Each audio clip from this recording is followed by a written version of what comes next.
প্রিয় দর্শক, ভালো আছেন নিশ্চয়ই। আমন্ত্রণ আমাদের ক্রাইম ফিকশনে। আপনাদের সামনে আমরা তুলে ধরব 2010 সালের ডিসেম্বর মাসের একটি বহুল আলোচিত ঘটনা। ঢাকার একটি মসজিদের ইমাম আশফাক। ডিসেম্বরের 20 তারিখ থেকে তাকে খুঁজে পাওয়া যাচ্ছে না। ইমাম আশফাক নিখোঁজ হওয়ার পর তার পরিবারের সদস্যরা থানায় প্রথমে একটি সাধারণ ডায়েরি করেন, পরবর্তীতে এ সংক্রান্ত একটি অপহরণ মামলা করেন।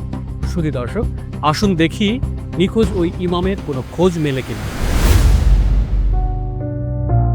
স্বপ্না, গাড়িটা লাগিয়ে নি।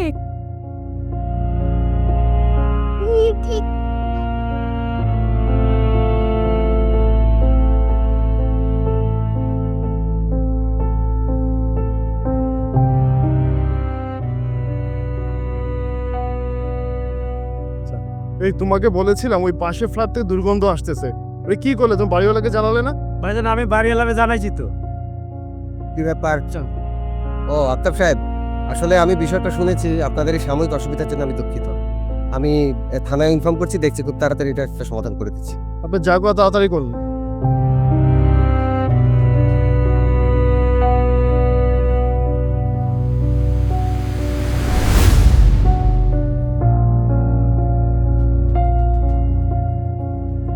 আসসালামু আলাইকুম নসিবুদ্দিন। জি ওয়ালাইকুম আসসালাম, আমি মবিন বলছি, মবিন চৌধুরী, মিরপুর থেকে। আমার বাসায় একটু সমস্যা হচ্ছে। কি সমস্যা বললাম?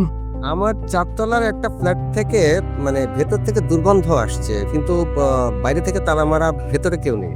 দুর্গন্ধ বেরোচ্ছে। বাসায় ওই রুমে কেউ থাকে না? নতুন ভাড়াটিয়া এই মাসের 8 তারিখ থেকে উঠেছে, কিন্তু ওরা খুব একটা থাকে না। আচ্ছা ঠিক আছে, আপনার বাসার ঠিকানাটা একটু বলুন তো। আমার বাসার ঠিকানা হচ্ছে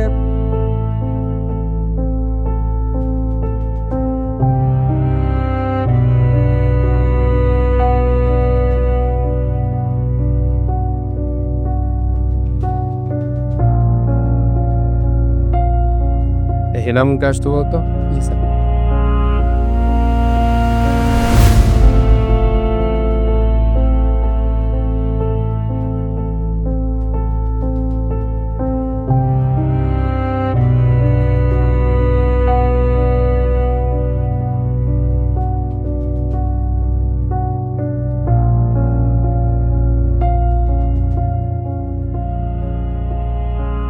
হ্যালো। হ্যালো মবিন ভাই, আমি চারতলার পূর্ব পাশের ভাড়াটিয়া তুলির মা বলছি। হ্যাঁ বলুন। আমাদের পাশের ফ্ল্যাট থেকে তো বিকট গন্ধ বেরোচ্ছে, বাসা থাকা যাচ্ছে না। হ্যাঁ আমিও শুনেছি, বাসার ভেতরতে কেউ নেই, বিষয়টা সন্দেহজনক। ফোন করেছি, কিছুক্ষণের মধ্যে হয়তো পুলিশ চলে আসবে। আচ্ছা ঠিক আছে, আমি রাখি। এই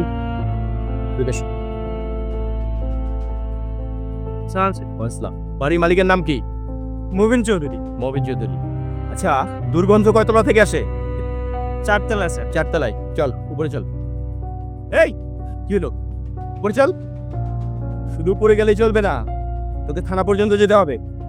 এটা কি কোন স্যার? আমি থানা যাবো কেন? তাহলে গেট পাহারা দেবো কেন? গেট কে পাহারা দিবে সেটা নিয়ে তোমার ভাবার দরকার নেই, সেটা তোমার বাড়িওয়ালা ভাববে। চলো চলো উপরে চলো। এই আসে।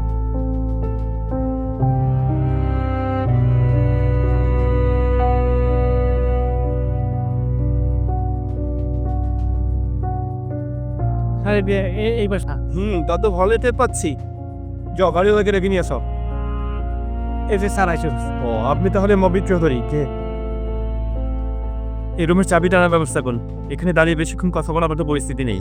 আসলে পুরো বাড়ির চাবি আমার কাছে থাকে না, আমি ধরা দেওয়ার পরে ঘরকে দেখ সব চাবি দিই। তাহলে টানা তো ভাঙতে হবে। হ্যাঁ ভেঙে দিন। দুর্লাভ স্যার, তারা ভালো ব্যবস্থা করো।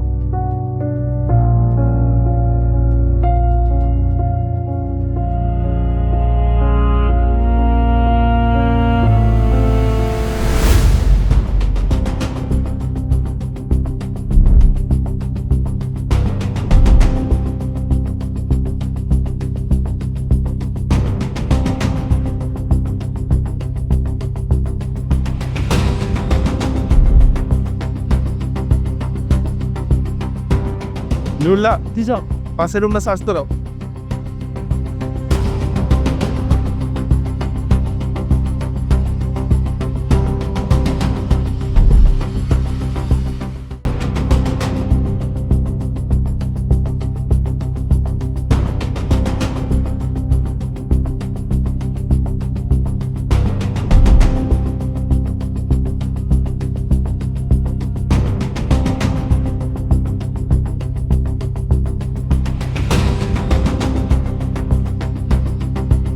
এনামল, স্যার রুমে একটি লাশ পাওয়া গেছে। লাশ? লাশের হাত পা বাঁধা। কিসের লাশ, পুরুষ না মহিলা? স্যার পুরুষ মানুষের লাশ। আচ্ছা ঠিক আছে, আপনি সুরতাল করুন, আশেপাশের সমস্ত ইম্পর্টেন্ট আলামত জব্দ করবেন। জি স্যার। দারোয়ানকে নিয়ে আসবেন, আমি নিজে জিজ্ঞাসাবাদ করব, আর আশেপাশের লোকজনের জিজ্ঞাসাবাদ করে 161 করবেন। আপনার কাছে ফোর্স লাগবে? জি স্যার। ঠিক আছে, আর বিশেষ প্রয়োজনে কিন্তু আপনি অবশ্যই আমাকে ফোন করে জানাবেন। If anything important. Thank you sir. Okay, thank you.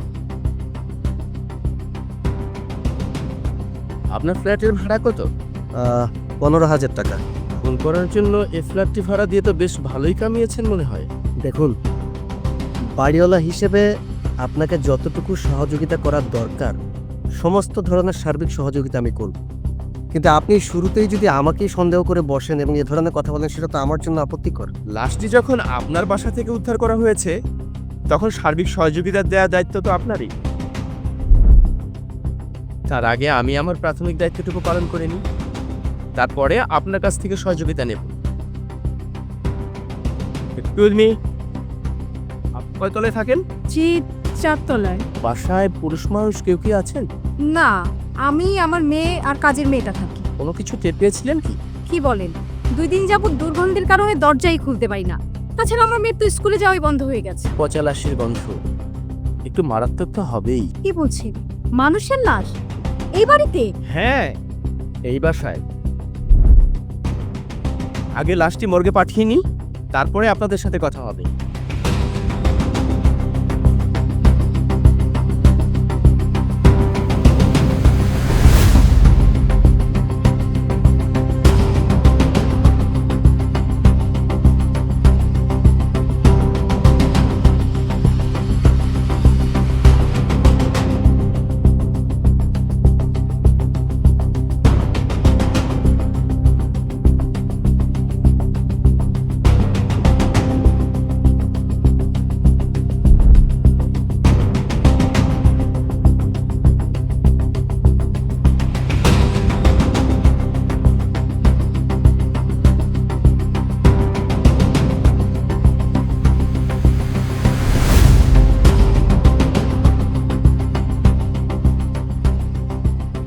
মমিন সাহেব।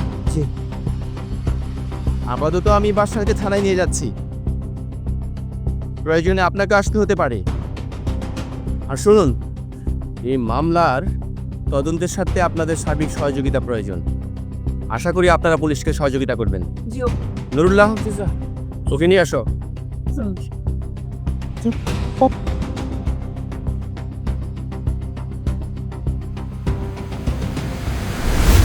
দুর্গন্ধের কারণ অনুসন্ধান করতে গিয়ে পুলিশ বাসা থেকে উদ্ধার করে একটি লাশ।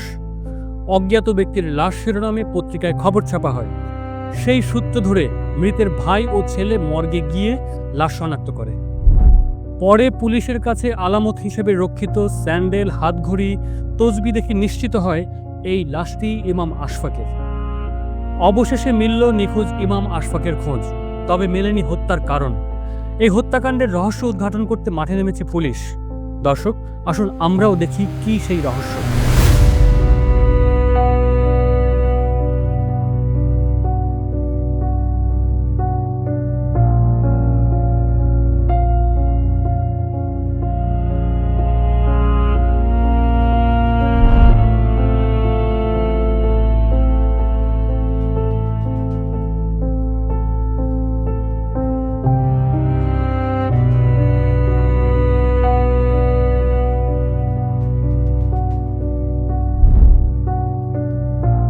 স্যার, হ্যাঁ এনামল, ওই বাদী যে ডিসিস্টের আত্মীয়, এই ব্যাপারে আমাদের কোনো সন্দেহ নাই? না, কোনো সন্দেহ নেই স্যার।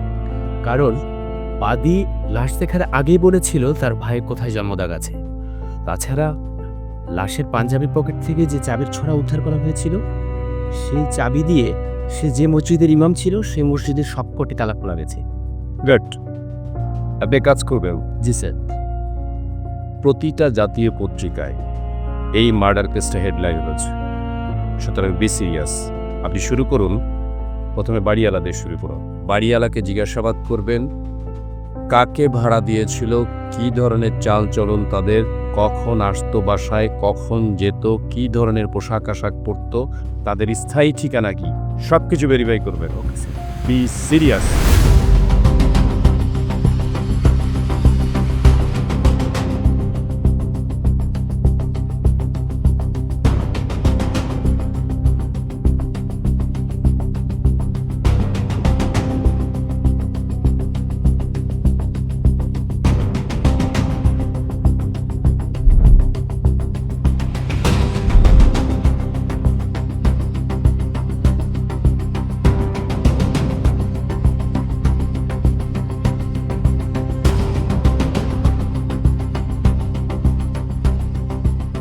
দেখ ভাই আর চার ঘাটে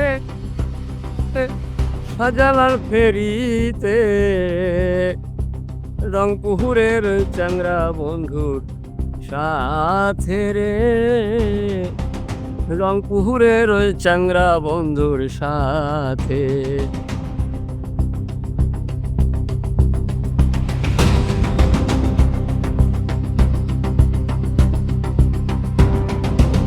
হ্যালো ভাই, কি হয়েছে?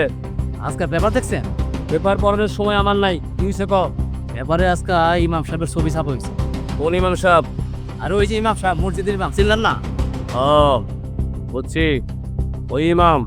হ থানায় মামলা হয়েছে। ও মামলা হয়েছে তাতে তোর কি? তোরে কি আসামি করছে? হ্যাঁ এই বেটা, তোরে কি আসামি করছে? শোন, মনে এই সমস্ত কথা কবি না, একদম মনে রাখবি। পরে দেখবি নিজে ফাইসা গেছস, আসামি হয়ে গেছস। হ্যাঁ এখন ফোন রাখ।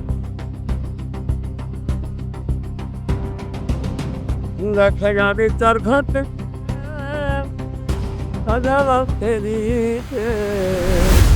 মমি সাহেব, জি, এই বাসাটি আপনি কতদিন আগে ভাড়া দেন? গত মাসের 8 তারিখে। গত মাসের 8 তারিখ। জি। কি নাম ভাড়াটিয়েদের? Just minute. এই যে এখানে ওদের নাম ঠিকানা সব দেয়া আছে। আচ্ছা, আইডি কার্ড বা কোনো ছবি টবি রেখেছিলেন কি? না, আমি চেয়েছিলাম কিন্তু ওরা বলেছিল পরে দিবে, কিন্তু এর বাইরে আর কোনো ইনফরমেশন আমার জানা নেই। দেখুন, কোনো কিলারই আপনাকে সঠিক নাম ঠিকানা দেবে না। আচ্ছা, এখানে যে মোবাইল নাম্বারটি দেখছি, এই নাম্বারে ওদের সাথে আপনার কোনো কথা হয়েছিল? প্রথম 2-একবার কথা হয়েছিল, কিন্তু গত কয়েকদিন ধরে আমি নাম্বারটা বন্ধ পাচ্ছি। আইডি কার্ড ছাড়া আপনার বাসা ভাড়া দেওয়া ঠিক হয়নি। আসলে 2 মাস ধরে বাসাটা খালি ছিল। সেদিন আমার দারোয়ান এসে বলল, আপনি এসি পেপারসগুলো রেডি করেন, আমি অফিসে এসে সব দেখে নিচ্ছি। উনি বাসা ভাড়া নিতে আইছে। এর আগেও 2 দিন এসে ঘুরে গেছি, বাসা পছন্দ হয়েছে। আপনার লগে কথা বলবো, আপনারা কথা বলেন, আমি যাই। আচ্ছা, বাসা দেখেছেন? জি, বাসা দেখেছি, বাসা খুব পছন্দ হয়েছে। আপনাদের ফ্যামিলি মেম্বার কতজন? ফ্যামিলি মেম্বার আসলে 2 জন, মানে হাজব্যান্ড ওয়াইফ 2 জন। হয় না, আর ভাড়ার ব্যাপারে ওকে কিছু বলেছে? জি, শুনেছি। আপনি কি করেন? মানে আমি তো আসলে সেভাবে তেমন কিছু করি না। আসলে এখানে থাকবে আসলে আমার এক বন্ধু ইতালি থেকে একেবারে বাংলাদেশে সেটেল হওয়ার জন্য আসতেছে। ও বললো যে জরুরি ভিত্তিতে একটা ফ্ল্যাট দরকার, সেই জন্য খুঁজতে আসা আর কি। আচ্ছা, তাহলে একটু আপনার ওই বন্ধুর কন্ট্যাক্ট নাম্বারটা আর আপনার কন্ট্যাক্ট নাম্বারটা একটু আমাদেরকে দিয়ে যান। আচ্ছা, আমি আমার কন্ট্যাক্ট নাম্বারটা অ্যাড্রেসটা দিয়ে যাচ্ছি, আর ওরা যখন দেশে আসতেছে তখন ওরা না হয় ওদের আইডিয়ার ছবি দিয়ে দেবে। ওরা কোথায়?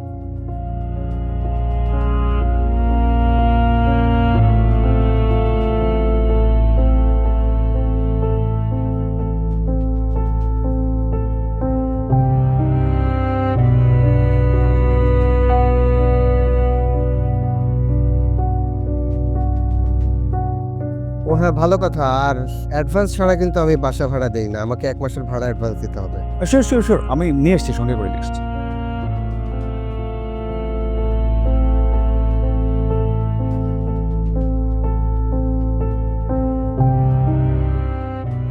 আর ভাইজান, মানে ওরা যতদিন আসতেছে না ততদিন ধরে ওরা আসার জন্য মানে ঘর ধরে একটু পরিষ্কার পরিচ্ছন্ন করতে হবে, ফার্নিচার টার্নিচার রাখতে হবে। আমি কিছুদিন যাতায়াত করবো।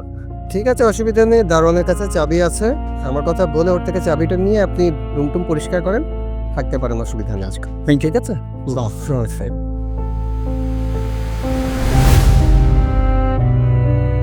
তারপর ওই ছেলেটি চলে যায়।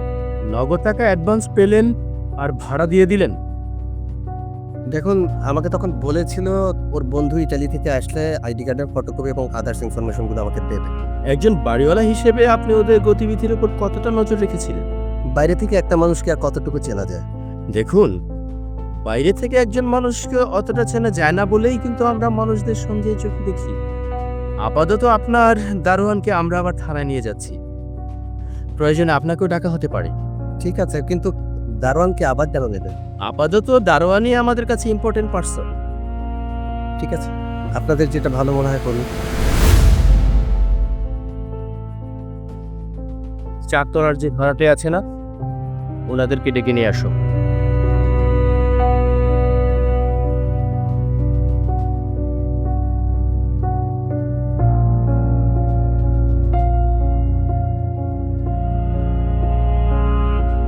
আচ্ছা আইসি। জি কেমন আছে? জি ভালো। এই তুমি যাও। জি বসুন।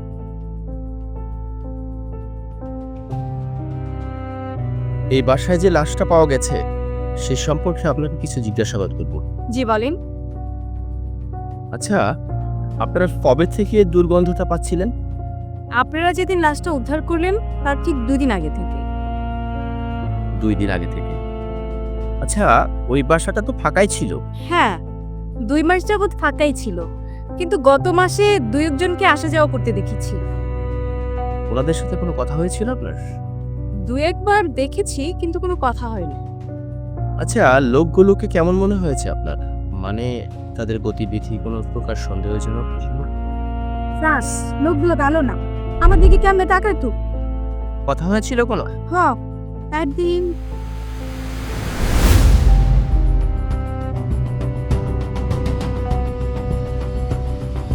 দেখো তো, তোমরা কে বাসে থাকো? জি, আপনি কি বেশি নতুন এসেছেন না? হ্যাঁ, আমি আসছি। তা তোমরা কে কে থাকো? ম্যাডাম, তুলিয়া পার আমি। জানো, কোনো পুরুষ মানুষ হলে ভয় লাগে না তোমাদের? না, স্যার তো পারবো না ডাকে। মাস শেষে না হে 2 দিন নিতে কে বসেল। আচ্ছা, তোমার দুই আপনি কলেজ পড়েন? এই সোহা কে আইছি কি হলো? এই যে আপনি তুলিয়া পা, দেখ কালোর কলেজে করে কি?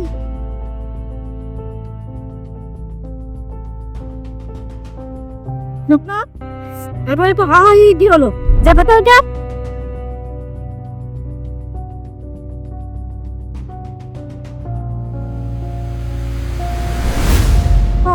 তারপরে আমি ভিতরে চলে। আমি দরজাটা বন্ধ করে দিই। আচ্ছা ঠিক আছে, আজ তাহলে আমি উঠি, হয়তো আবারও আসতে হতে পারে। জি অবশ্যই। Thank you.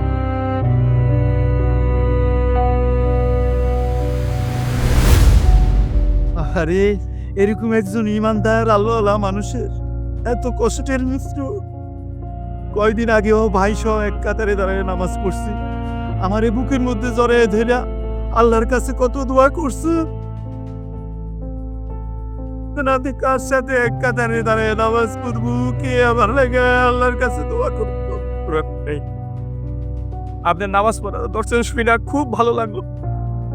এখন আল্লাহর কাছে একটাই চাওয়া, যারা আমার ভাইকে নির্মম ভাবে খুন করছে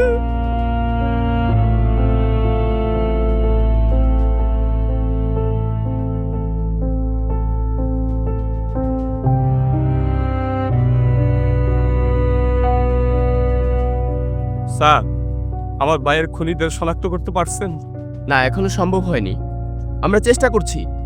আশা করছি খুব শীঘ্রই শনাক্ত করতে পারবো এবং খুনিরা ধরা পড়বে। ভাবি, আমার জন্য অনেক লোকজন বসে আছে, আমি আর আসি তাহলে।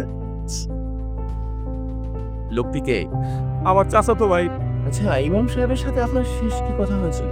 উনি 20 তারিখে ওনার মাকে নিয়ে হাসপাতালে যান, হাসপাতাল থেকে বাসায় মাকে ফেরতও দিয়ে যান। তারপরে জোহরের নামাজ পড়ার উদ্দেশ্যে বের, তারপরে আর ওনার সাথে আমার ইমাম সাহেবের সাথে কাদের বেশি উঠা বসা ছিল? বাসায় কি কাউকে নিয়ে আসতেন? মসজিদের মুয়াজ্জিন ছাড়া আর কাউকে কোনোদিন উনি বাসায় নিয়ে আসবেন। কারোর সাথে ওনার কোনোদিন কথা কাটাকাটিও হয় নাই। আব্বার মতো সৎ মানুষ আর ভালো মানুষ আমি আর দ্বিতীয়ত দেখি নাই। আফতাব সাহেব, আপনাকে যে বলেছিলাম সন্দেহভাজনদের একটি তালিকা তৈরি করতে, সেটা করেছিলেন? তার আমি তো এখানে নতুন, তেমন কাউকে চিনি না। গ্রাম থেকে মাকে নিয়ে আসছিলাম চিকিৎসার জন্য। সবাইকে এই ব্যাপারে জিজ্ঞাসাবাদ করছি, সবার একই কথা, আমার ভাইয়ের কোনো শত্রু থাকতে পারে না। দেখুন, আপনাদের যদি কারো প্রতি কোনো সন্দেহ থেকে থাকে আমাদেরকে বলতে হবে, নয়তো আমরা কিভাবে আসামি শনাক্ত করব?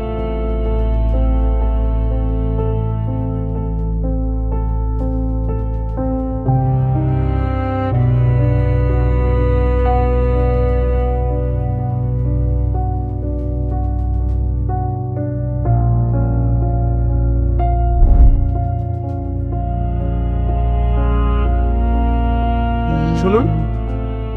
আসসালামু আলাইকুম। ওয়ালাইকুম আসসালাম। আপনি যে এই মসজিদের বর্তমান ইমাম, তাই না? জি জনাব। আচ্ছা, সাবেক ইমাম আশফাক সাহেবের সাথে আপনার শেষ কবে কথা হয়? গত মাসের 20 তারিখে। গত মাসের 20 তারিখে। জি জনাব। জহুর নামাজের আগে তার সাথে আমার শেষ কথা হয়। নামাজ পড়ে ইমাম সাহেব কোথায় গিয়েছিলেন? কোথায় গিয়েছিলেন সেই ব্যাপারে তো সে আমাকে কিছু বলে নাই, তবে নামাজ শেষে খুব তাড়াহুড়া করছিলেন।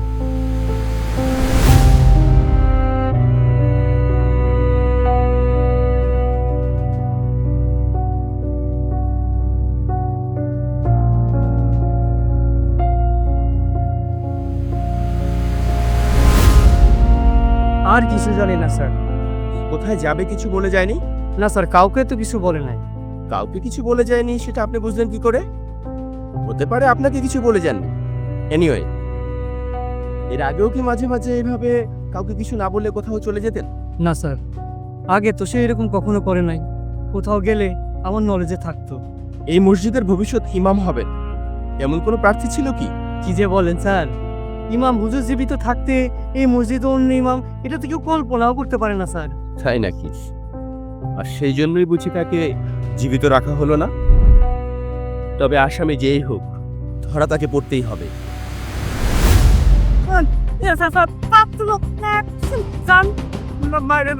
আমি তাড়াতাড়ি সব করে দেবো স্যার। এবার আসা বল, এগিয়ে ঢুকেছিল নাম। স্যার নাম জানি না, আমি খালি একজনকে চিনি স্যার।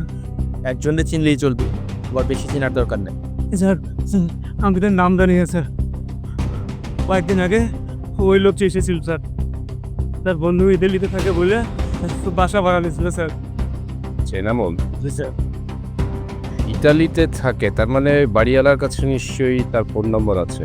স্যার, এই ব্যাপারে আমি অনুসন্ধান চালিয়েছিলাম, কিন্তু ঠিকানাটি ভুয়া আর সেলফোন বন্ধ। এই ঘটনা ঘটার পর থেকে ওই সেটে আর কোনো সিম ব্যবহৃত হচ্ছে না, এবং স্যার কল লিস্ট অনুযায়ী ওই নাম্বার থেকে বাড়িওয়ালা ছাড়া আর কারোর সাথে কোনো কথা হয়নি। পাকা ক্রিমিন। বল, কয়জন ছিল? ওই দিন আমি দুপুরের পর গেটে ডেটেতে ছিলাম। তারপর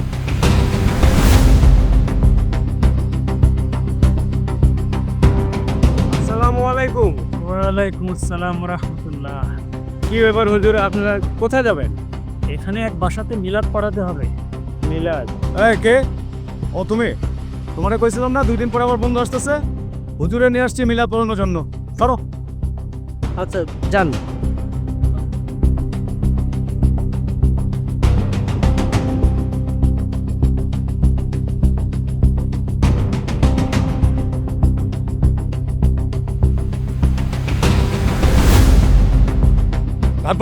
তারপর বিকেলবেলা আমি চা খাওয়ার জন্য বাইরে গিয়েছিলাম।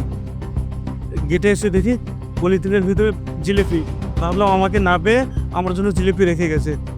আমি খাওয়া শুরু করলাম। পরে উপরে গিয়ে দেখি ওই বাসা তালা মারবেন। ও যদি মিলাদে অংশগ্রহণের জন্য মাঝপথে গিয়ে উপরে উপস্থিত হতো তাহলে কি হতো স্যার?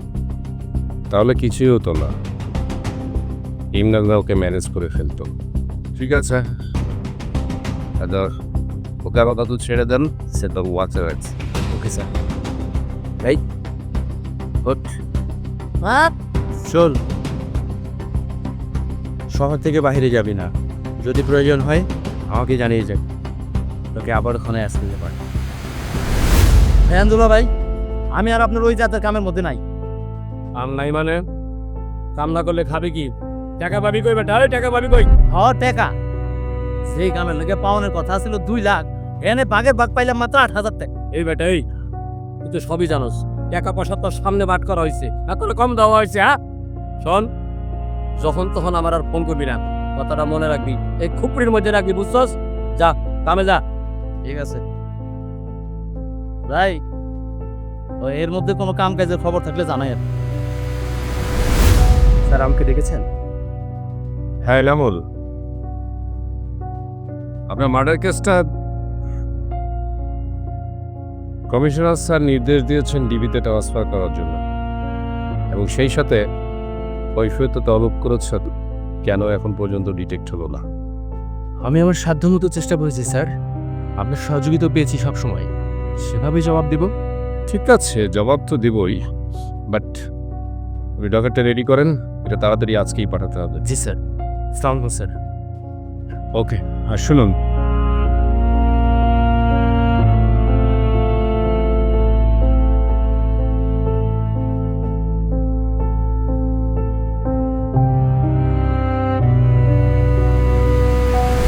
পুলিশ সম্ভাব্য সব ধরনের চেষ্টা চালিয়ে যায় ঘটনার মূল রহস্য উদ্ঘাটনের জন্য, কিন্তু তদন্ত আশানুরূপ অগ্রগতি না হওয়ায় মামলাটি স্থানান্তর করা হয় গোয়েন্দা শাখায়। আধুনিক প্রযুক্তি সম্বলিত গোয়েন্দা শাখা মাঠ পর্যায়ে দক্ষতার সাথে অভিযান চালায়। দর্শক, আসুন আমরা দেখি কিভাবে রহস্য উন্মোচন হয় এই ইমাম হত্যা মামলা। আবু স্যার, হ্যাঁ যুবরাজ সাহেব আসেন। Thank you sir. ওয়েলকাম। মামলার ডকেট থেকে যা বোঝা গেল, এই হত্যাকাণ্ডের সাথে জড়িতদের আমরা খুব শীঘ্রই গ্রেপ্তার করতে পারি। প্রাথমিকভাবে আপনি কি ধারণা করছেন স্যার? আমার মনে হচ্ছে ইমাম সাহেবের স্থলাভিষিক্ত অথবা কোনো মোটা অঙ্কের লেনদেনের জের ধরে এই হত্যাকাণ্ড হয়েছে। তাহলে আমরা কিভাবে শুরু করতে পারি স্যার? ইমাম সাহেবের মোবাইল সেটটি খুনিরা নিয়ে গেছে, সেটি এখন ব্যবহৃত হচ্ছে না। ইমাম সাহেব 2টি নাম্বার ব্যবহার করতেন, সে নাম্বার 2টি এখানে দেওয়া আছে। তাহলে স্যার নাম্বারগুলো আমাকে দিয়ে দিন।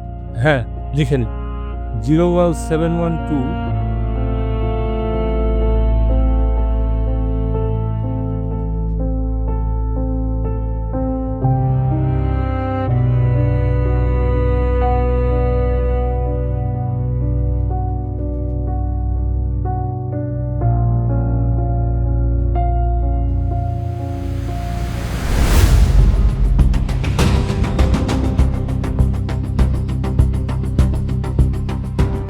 হ্যালো হ্যালো ভাই, কোথায় আছেন? আমি তো দোকানে। কে? আমি সিরাজ। আপনি কোন দোকানে আছেন? আমি তো আগারগার দোকানে আছি। আমার একটাই টং দোকান। আপনি বশির ভাই না? না ভাই, আমি বসির ভাই না। দূর, লং নাম্বার ভাই, লং নাম্বার। কিলারে সহজে সব বইলা দিল।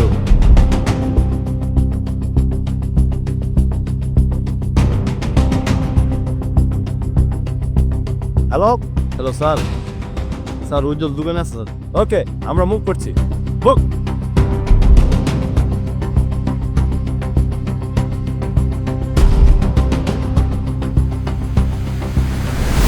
বল, কিভাবে কখন ইমাম সাহেবকে খুন করেছিস? আমি কিচ্ছু জানি না স্যার। আমি সামান্য একজন মুদির দোকানদার, ভোর থেকে মধ্যরাত পর্যন্ত দোকানদারি করি স্যার। আমি কিচ্ছু জানি না। সেটা সবাই জানে, আর আমরা জানি তোর আসল চেহারাটা কি।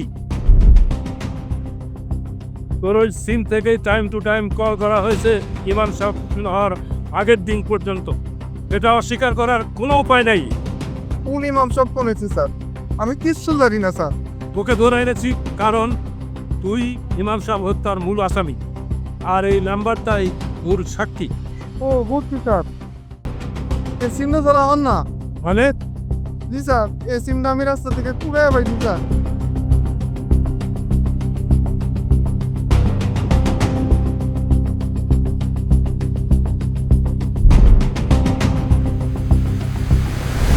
উজ্জ্বল সম্পর্কে আপনার কি ধারণা?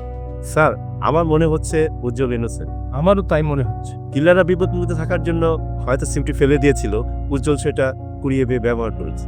আচ্ছা, বাসারকে আমরা কখন পাচ্ছি? ওকে খবর দেওয়া হয়েছে স্যার, কিছুক্ষণের মধ্যে চলে আসবে। ও কিলারদের চেনে, ওকে আমাদের প্রয়োজন হবে। কিলাররা এখনো টের পাচ্ছে না যে ওদের জন্য কি ভয়ঙ্কর দিন অপেক্ষা করছে। আর দেরি না, শুরু করুন। ইয়েস স্যার, এখনই প্ল্যান করে ফেলি। শান্ত করুন। এ হচ্ছে বাসার বাড়ির দারোয়ান। ঠিক আছে, তুমি যাও। জোয়েব, জি স্যার। আপনি বাসারকে সব বুঝিয়ে বলুন। জি স্যার। আমি না আসা পর্যন্ত ও ওখানেই থাকবে। জানে আসছে। ঠিক আছে।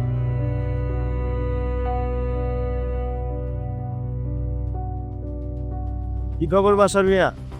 কতদিন যাবত ওই ফ্ল্যাটে খুন বাণিজ্য চলছে? কোন বাণিজ্য মানে স্যার? আমাদের ধারণা ওই ফ্ল্যাটটি অসামাজিক কার্যকলাপ, খুন, ধর্ষণ এগুলোর জন্য ভাড়া দেওয়া হতো। তুই তো ওই বাড়ির দারোয়ান, ইনকাম তো খুব জমজমাট ছিল নাকি? এটা কর না স্যার, আমি গরিব মানুষ, আমি এইসবের কিছু জানি না স্যার। জানবি, সব জানবি। আগে আমাদের সাথে একটা অপারেশন চল।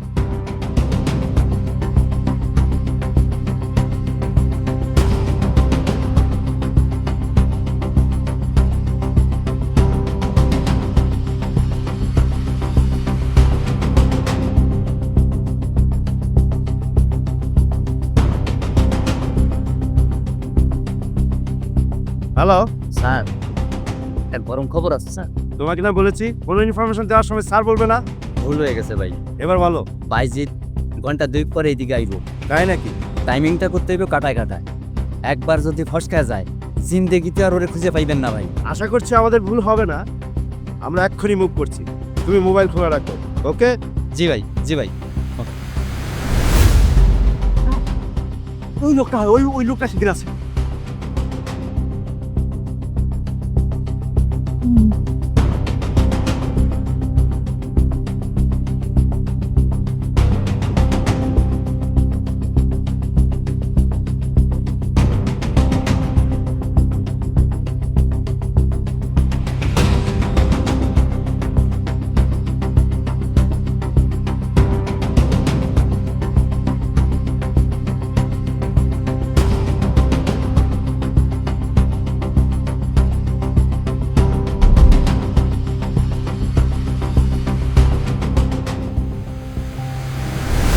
ডিবি পুলিশের বিচক্ষণতায় ধরা পড়ে ইমাম হত্যা মামলার সন্দেহভাজন এক আসামি বায়োজিৎ। তারা মনে করছে ইমাম হত্যাকাণ্ডের সঙ্গে সরাসরি জড়িত এই বায়োজিৎ। সবাই আশা করছে তার কাছ থেকেই বেরিয়ে আসবে ইমাম হত্যাকাণ্ডের মূল রহস্য এবং জানা যাবে আর কারা জড়িত ছিল এই হত্যাকাণ্ডের সঙ্গে।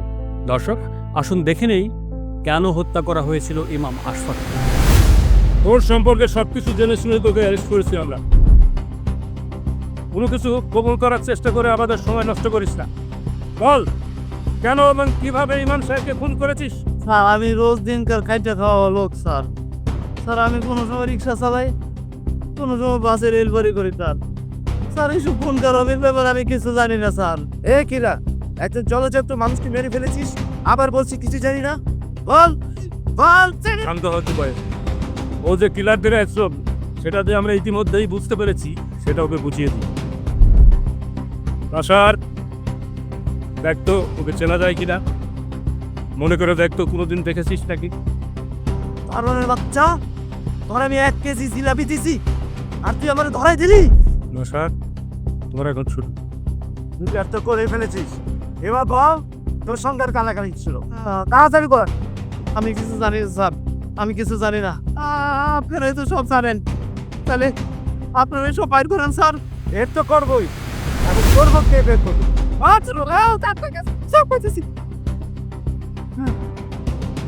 স্যার, আমরা আমরা আমরা 20,000 টাকার পান্তাকে ওই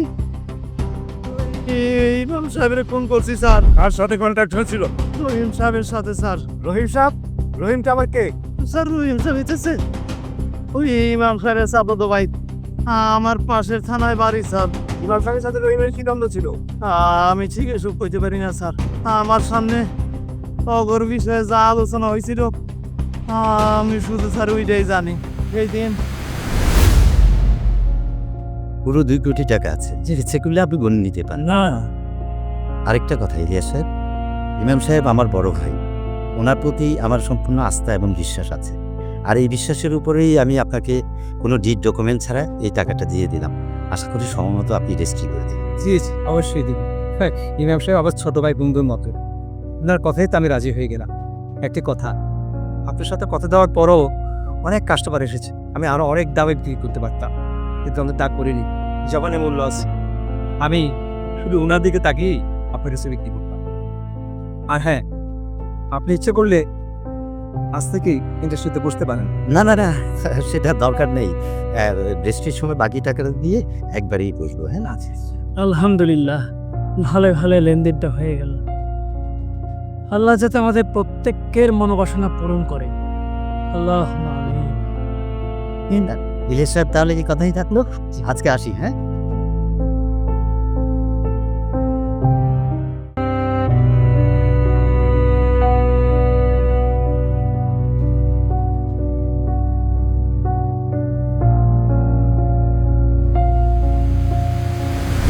না না না, আমি কিচ্ছু বুঝি না ভাই। তুমি হচ্ছে কি আমার বড় ভাই, মসজিদে ইমামতি করো, লোকজন তোমারে বিশ্বাস করে। তুমি আমার এই লবণের ফ্যাক্টরির মালিক ইলিয়াসের লোকে পরিচয় করাই দিছিলা। কোনো রকম ডিড ডকুমেন্ট ছাড়া আমি তারে 2 কোটি টাকা দেই। এখন এখন সে আমাকে না দিচ্ছে ফ্যাক্টরি রেজিস্ট্রি করে, না দিচ্ছে ফেরত আমার টাকা। দেখ, আমি তোর ভালোর জন্যই ফ্যাক্টরিটা নিতে বলেছিলাম। এত বড় একটা ফ্যাক্টরি, এত কম দাম সবসময় পাওয়া যায় না। তাছাড়া তুই তো আমাকে বলে রেখেছিলি বড় কোনো সুযোগ পেলে ইনভেস্টমেন্টে যাবি, তাই ভাবলাম ফ্যাক্টরিটা তোকেই দিয়ে দিই। তুমি নিশ্চয়ই জানতে ইলিয়াস একটা জোচ্চোর বাটপার 2 নম্বর লোক। তুমি জেনে শুনে আমাকে সেখানে ইনভেস্ট করতে বললে। ইলিয়াস আমার ছোটবেলার বন্ধু, ও কারো টাকা পয়সা মেরে খেয়েছে এমন তো শুনিনি। না না না, ও এরকম একটা বেইমানি করতে পারে না। বেইমানি করতে পারে না? বলো পেরেছে। ভাবতে পারো টাকার অ্যামাউন্টটা 2 কোটি টাকা। আমার সারা জীবনের একটাই স্বপ্ন ছিল, একদিন আমি একটা ফ্যাক্টরির মালিক হব। কত মানুষের অভিশাপ উপেক্ষা করে আমি এই টাকা জমিয়েছিলাম।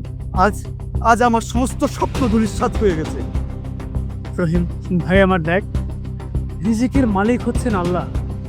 আল্লাহ নিশ্চয়ই এর একটা সুরাহা বের করে দেবেন। তুই নামাজ পড়ে আস।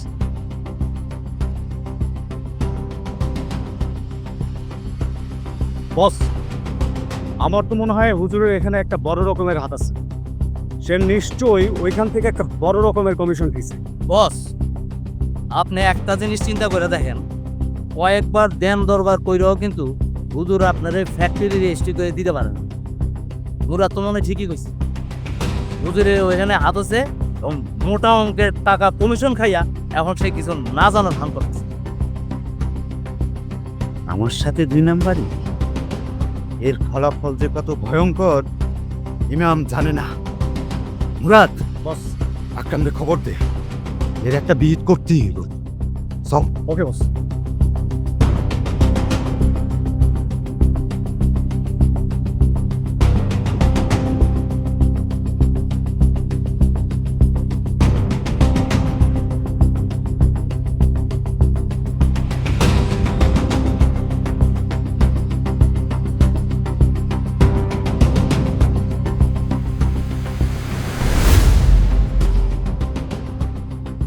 তারপর 4 বছর প্ল্যান মোতাবেক একটা বাসা ভাড়া করে ঘুরা, আর আমি ইমাম সাহেবের মিলাদের কথা কয়ে ওই বাড়িতে রয়ে যাই। ওর সাথে আর কে কে ছিল? ওই যে কইলাম আসা, ওই যে একটা পোলা ছিল, ওইটা রহিম সাহেবের লোক। এই, তোরা তো 3 জন ঢুকেছিস, আজ ডেট কে ছিল? কিরে লুকাচ্ছিস কেন? কইতাছি স্যার, স্যার স্যার ওইটা ওইটা স্যার আমার ভগ্নি বলতে আমার দুলা ভাই, সে স্যার এই কামি করে স্যার। কিভাবে মেরেছিস ইমাম সাহেবকে? সব ব্যবস্থা আগে থেকে করা ছিল স্যার। আমি ইমাম সাহেবের বিলাদের কথা আগেই কইয়া রাখছিলাম স্যার। আমি সেদিন ইমাম সাহেবরা আনার জন্য ওই মসজিদের সামনে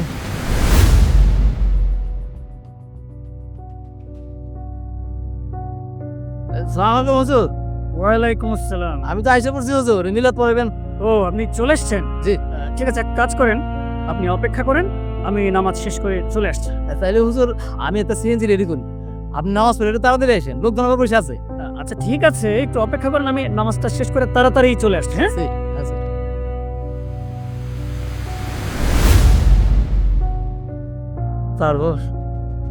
তারপর হুজুর নামাজ শেষ করে আসলে আমি সিএনজিতে করে তারে সোজা ওই বাসায় লয়ে যাই স্যার।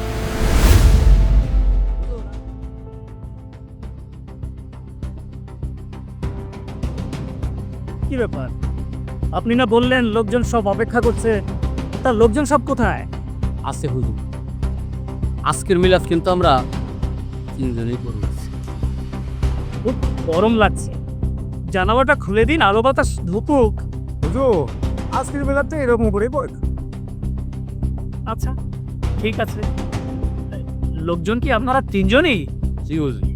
তা মিলাদের সরঞ্জামাতি কোথায়? ওসব তো দেখছি না। আছে হুজুর, আছে, কোনো চিন্তা করেন না। নাজিদ রন, হুজুরের মিলাদের সব কিছু দেখাই না।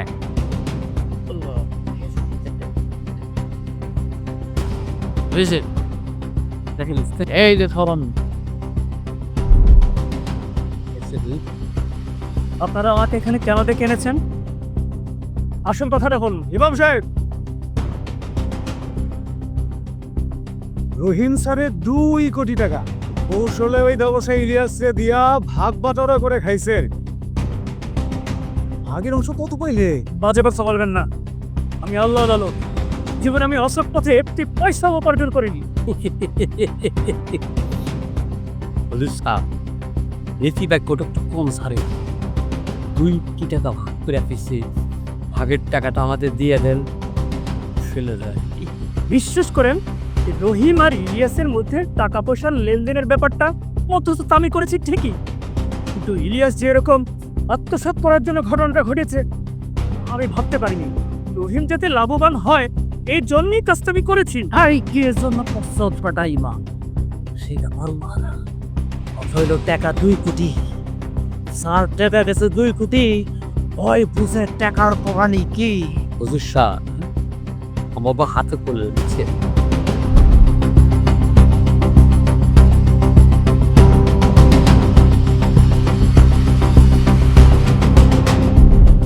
শোন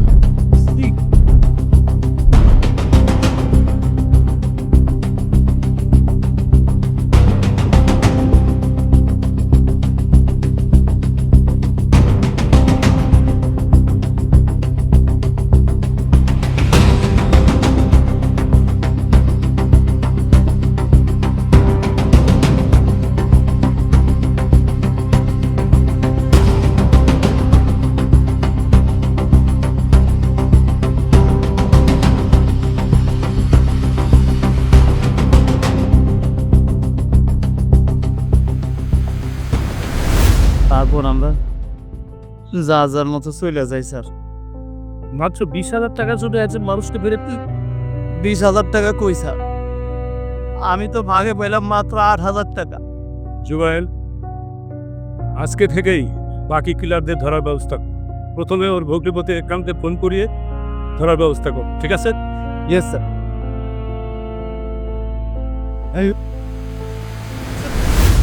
অবশেষে উন্মোচিত হলো ইমাম হত্যা মামলার সকল রহস্য। চাচাতো ভাই রহিম ভাড়াটে খুনিদের দিয়ে নির্মমভাবে হত্যা করে তাকে। লবণ ফ্যাক্টরির কেনাবেচার মধ্যস্থতা করতে গিয়ে জীবন হারাতে হলো ইমাম আশফাককে।